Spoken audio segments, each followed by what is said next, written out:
I've been getting some requests for me to go over what's in my setup for my modular, and so I'm going to start that today.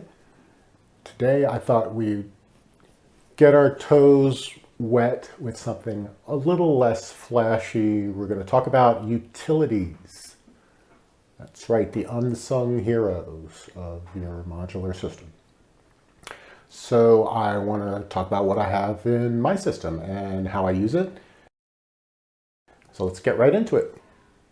Let's start with the least sexy utility in my modular, which is the 2HP Mult. That's just a simple multiple. It's not buffered, it's cheap, and it works. A number of people online talk about using a mult and they'll say they are multiplying the signal, which is not true and confusing. You don't multiply a signal by using a mult. You actually split it or you clone it, but that's just me being a little too pedantic probably. Next up, there's the Doepfer A166 dual logic module.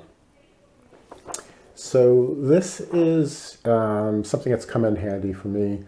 For the most part, I'm just using the OR circuit in these to combine triggers. Occasionally use the invert function. I think I'll probably end up selling this module because it is very big for what it does. I think it takes up a lot of room both in HP and in depth. It's a very deep module, and it doesn't offer me a lot that I can't do with other modules in my system. So when I need a little bit more room, that's probably going to be an early one to go. Next up is the Joranalogue Add 2, which is a precision adder and averager. You can use a jumper in the back to change the bottom section to be an averager instead of an adder. I don't do that. I use both sides as adders.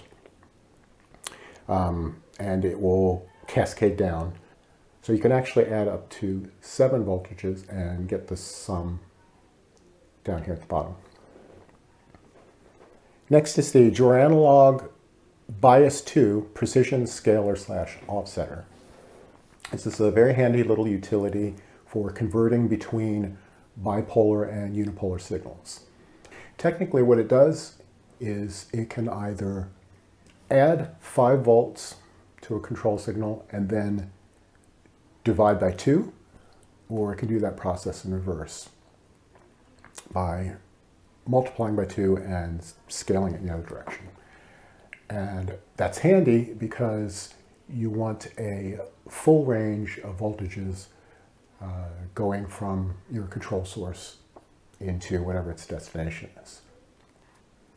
I don't tend to use this a whole lot, but sometimes it's a very simple way to make that conversion. As an alternative, I will sometimes use attenuators and offset to achieve the same result, maybe with a little bit more control. Next, I've got here the North Coast Modular Collective OR switch. This is an interesting little module, and I can't say that I use it much. When I first got it some time ago, I did find it useful to have a quick little A-B switch between control sources.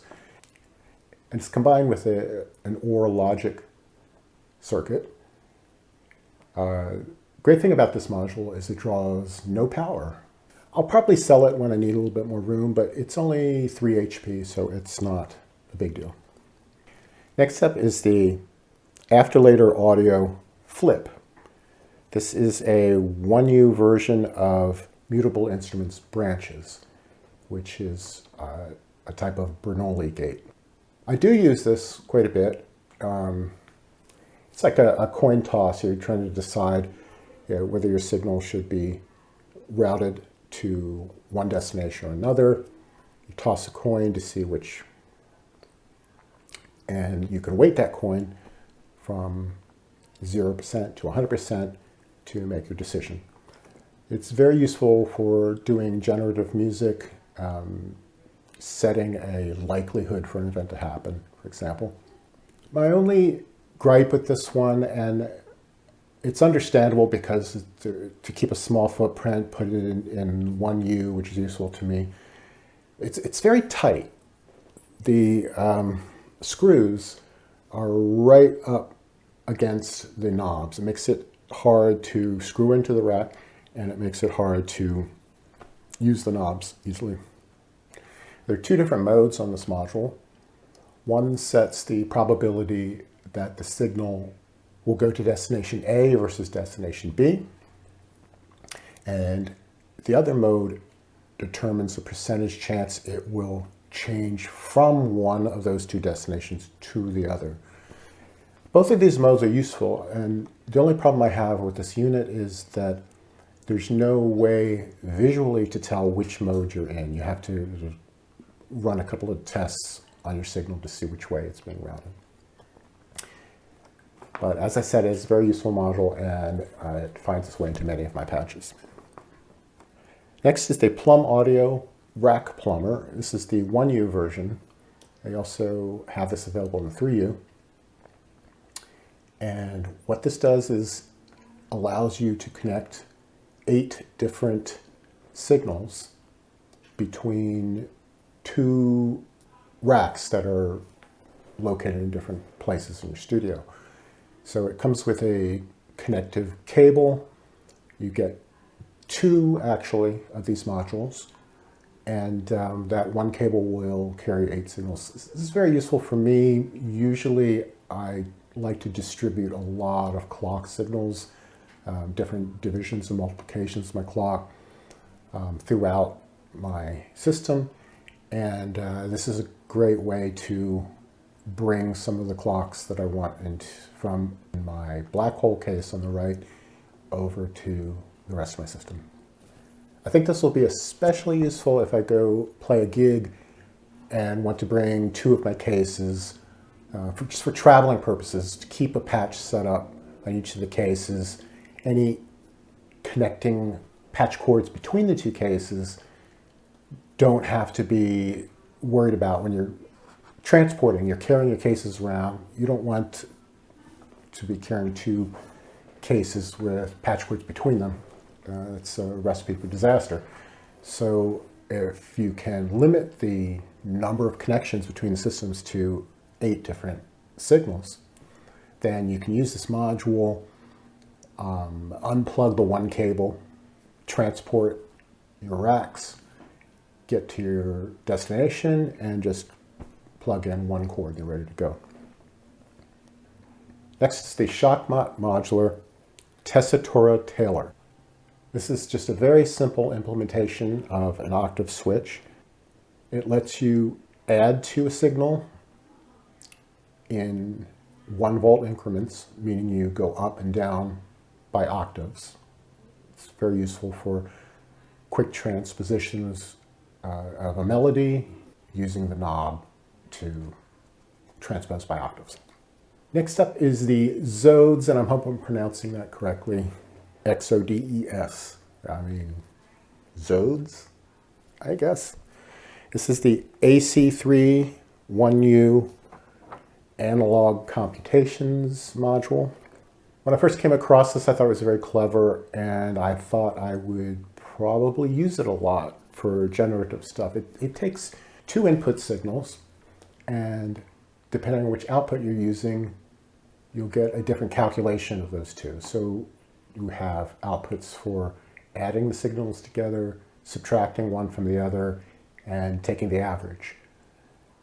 And that can theoretically be useful, but it turns out I just haven't used it much. I think I've used it in maybe 1 or 2 patches in the past couple of years. I don't think I would be keeping this module, except that I still have some 1U space left in my racks.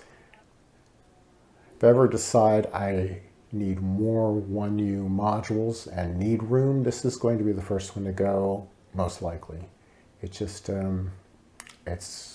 think it's a great idea, but then I just don't use it. So what can I say?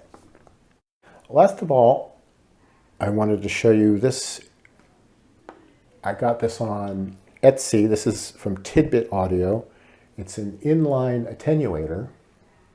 I've actually got 2 of these, and they are so incredibly useful and really inexpensive. I will leave a link in the description for these because these might not be obvious where to pick this up. But I got these off of Etsy, and they're great. They're great. I mean, it's very inexpensive. Don't expect it to have a perfect control over a signal, but it is basically an attenuator that can sit outside of the module space, so it's between 2 patch cords. The control is not very fine on this, but I use them as sort of set and forget in a situation where I don't want to bother using a whole additional module just to attenuate a signal a bit.